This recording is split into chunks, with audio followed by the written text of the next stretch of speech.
Sivulile iminyango sithi mawungena apha kweli khaya lapha kwaVusilanga ongangenanga ke ngozithandeleyo namhlanje kuLosithathu is the 20th of January 2021. Siyayazi ke uLosithathu lusuku olubalulekileyo apho khona siza sifike sithethe ngamayeza.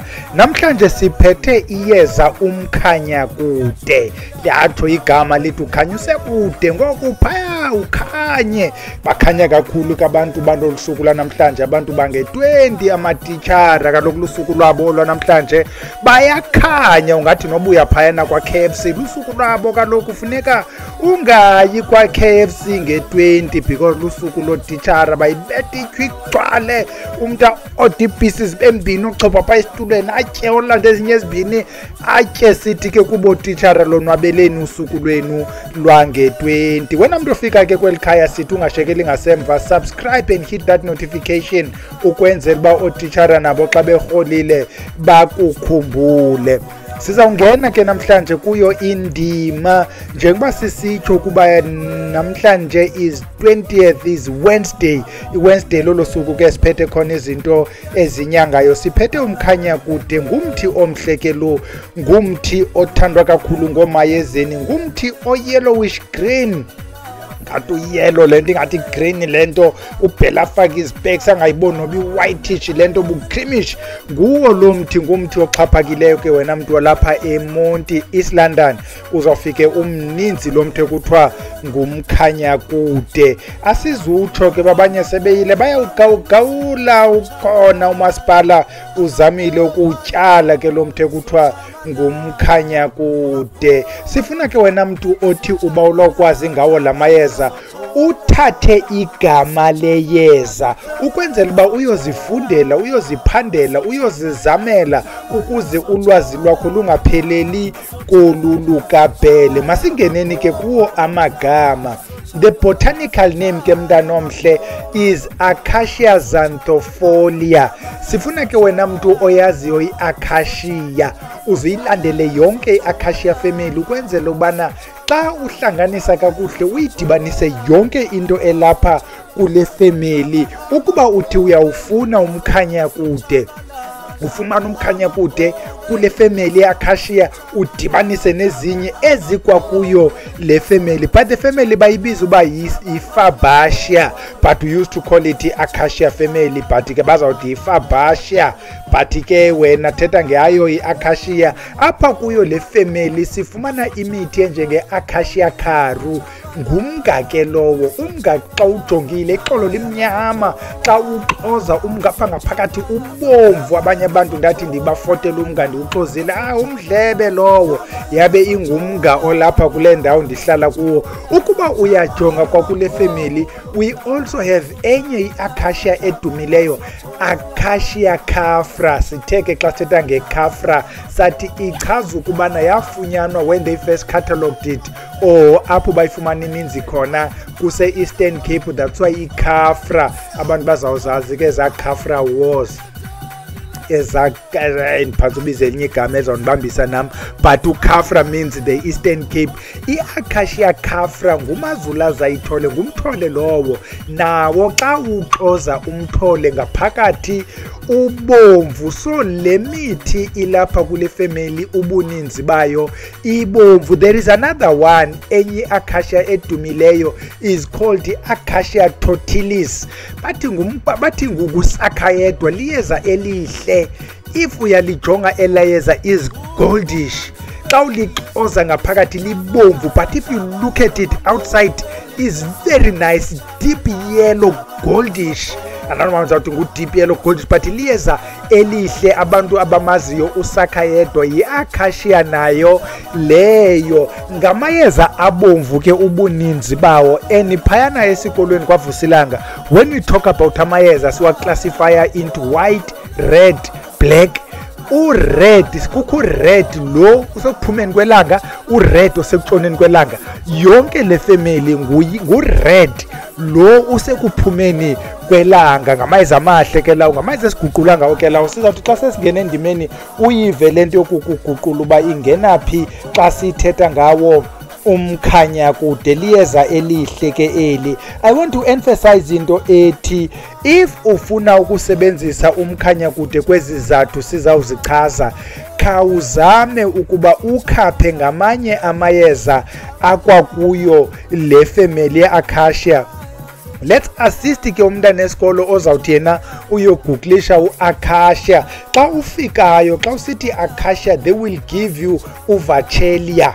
Umzekelo njengoba sithetha ngawo umkhanya kude is Acacia xanthofolia, Acacia xanthofolia. But xa ufikayo wena you'll say Acacia xanthofolia, but bakunika into ekuthiwa nguvachelia xanthofolia. Ukuba uyofuna u-Acacia caru, uyofuna u-Acacia totilis, you'll find that i-computer iza kujikela yona ngokunokwayo imkhuphe u-Acacia ifake uvachelia.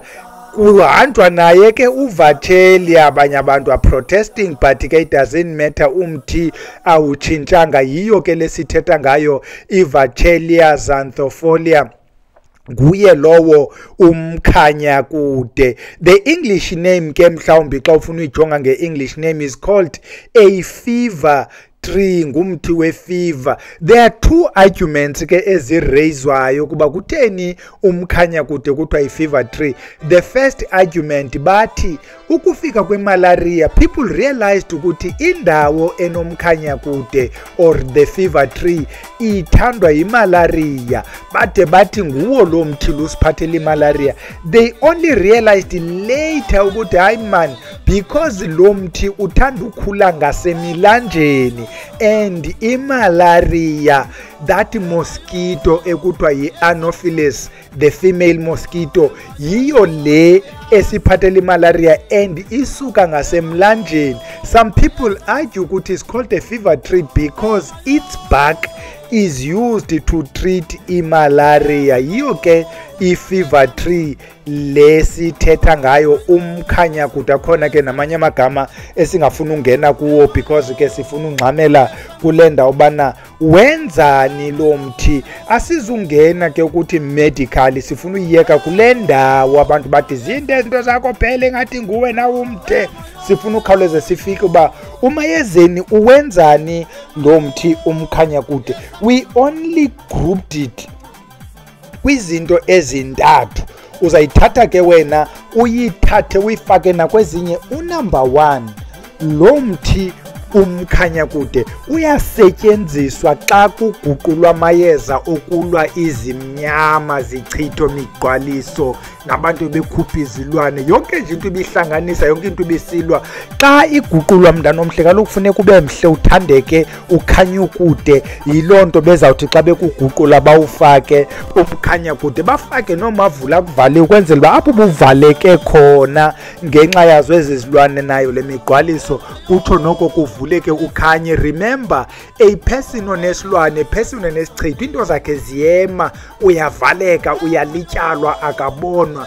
Angabonwa nangaba bantu fama bayamnceda, uthi ubuse uyihambisile i-CV kumntu othi awuzuzisa i-CV yakho tshomi phayana emsebenzini ngathi khona into. Xa somfonela laa mntu akasabambi nefowuni because kaloku sithekile, izinto zakho zonke zezasemnyameni. Xa seke ngokuhlanjiwe walungiswa kakuhle sasuke sasimnyama, we emphasize ukuthi suhlunyuka unamayeza okuhlanganisa after ixesha elithile wakhuphe, so that amayeza akhoyo ibe ngawo la angomkhanya kude omavula kuvaliwe. That is number 1. Unumber 2, sithetha ngawe ke mntu ofuna umsebenzi, regardless of izinto zokuba wanesimnyama or not. I-assumption yokuba xa sofuna umsebenzi uyenzile into ochaza phakathi kwekhaya. Abanye bethu asiphangeli because of izihlwele zethu ezithi besikunikile umsebenzi khange usinike into, bawuthatha umsebenzi okanye bakunike ipisi yomsebenzi ubone uba umsebenzi ungapoqa abantu abadala bethanda. So siye sithi kufuneka noko abantu abathetha ngemisebenzi, abantu abaqeshayo bakubone within this crowd ukhanye kubonakala uba nanku umntu onofanele kungena kule ndawo asebenze. Sithi ke amayeza aye ahambe naye umkhanyakude kule nto afana namayeza njengabo omzongwana, nanku esothuko omnye kuyakhi khona hayi bumzongwana liyeza lasekhoti nje. Xa siphayana kwaVusilanga phayana kwi-academy we discuss ezi zinto, sithethe ngeduality yeyeza, sitsho ukubana umntu oya ecourt imeko yakhe iyafana nomntu oya kwi-interview yomsebenzi. It's only one is head, the other one is tail. Sithi nguTaylor, head and tailor. Umzongwana ke siyawufaka ke kuwe namntu othi uyofuna umsebenzi kudityaniswe nabo omkhanyakude. Apha sigqibo thetha ngomntu ofuna into enjengomsebenzi. Unumber 3, kukhona abantu umntu othi ndinobuchofana bobushishinarha buntu engibusirhoxwana efana nesi sika-my friend. Kuthiwa ke kwesi sirhoxwana sakho esifana esika-my friend uyayidinga into efana nomkhanyakude.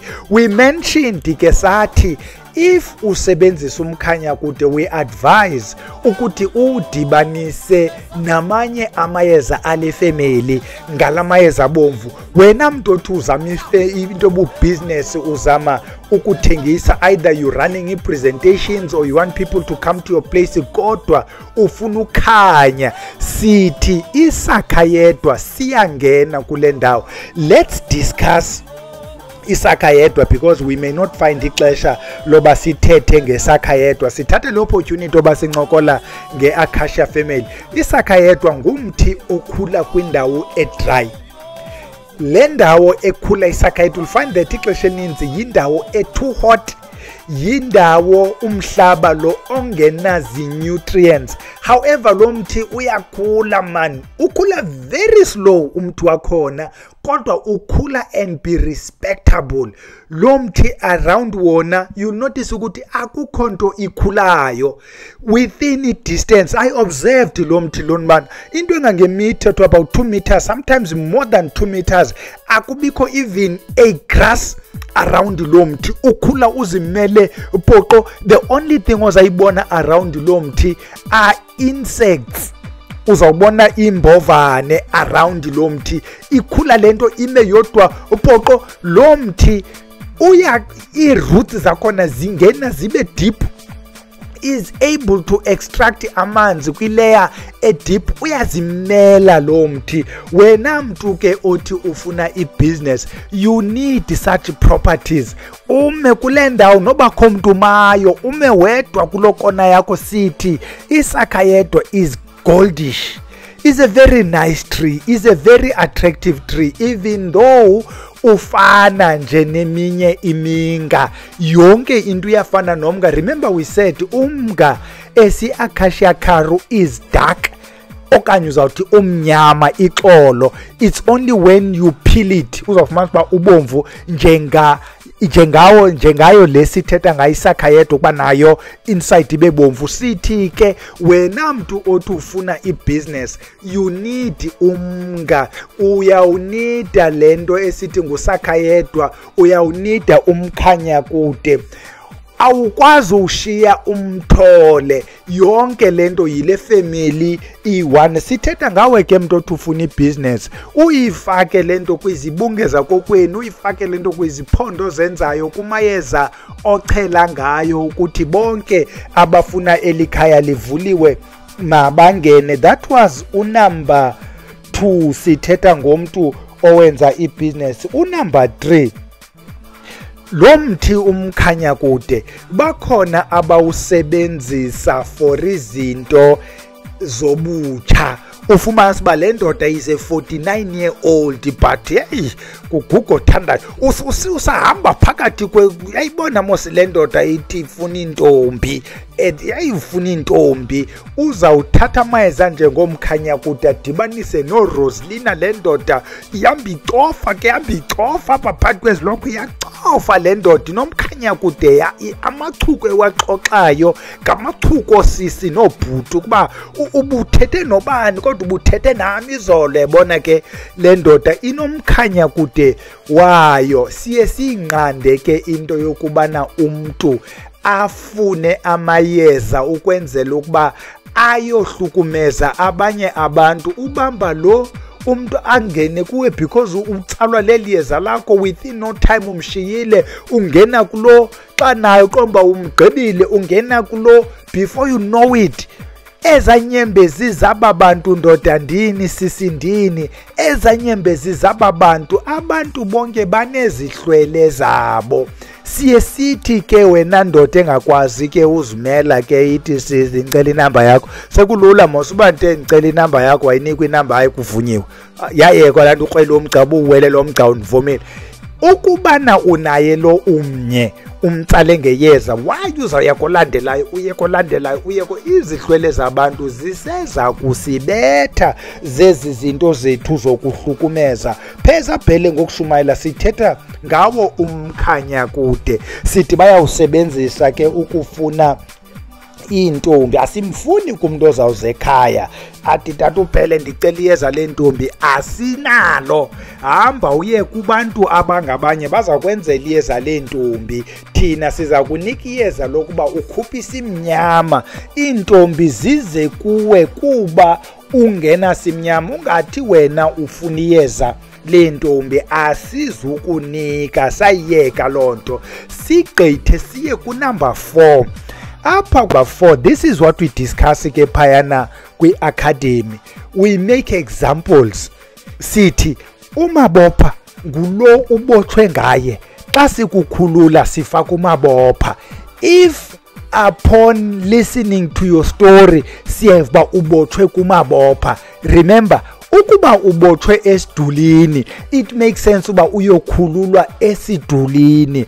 Ukuba wena ubethwe ngesichitho somsuzwana, kufune kukhululwe ngomsuzwana njalo njalo. Into enza kuyo ke, bakhona abantu ababethwe ngomkhanya kude. What? Bakhona abantu ababethwe ngomkhanya kude. Ibambi ke into uba ubethwe ngeyeza lenhlahla. Siyayincokola ke xa sidibene kwezikolo uba iyeza eli liguqulwa njani. Uzambona njani umuntu obethwe ngamayeza anje ngomkhanya kude? Benihamba niba ninzi niyigroup niyomosha, kwabanjwa wena wedwa. Ukuba kukhona into ibisenziwa, wena uvela uphume nje wedwa, nguwe lunetyala. Badontanga ndini bade bafika ebhele, manu usimele isimoko. Uzawusimela ke wena isimoko, nguwe lo uphuma wedwa, ubonakala hayi ayizoziphephetho ezi, ayizozichitho ezi. Ubethwe ngomkhanya kude, kuguqulwe umkhanya kude.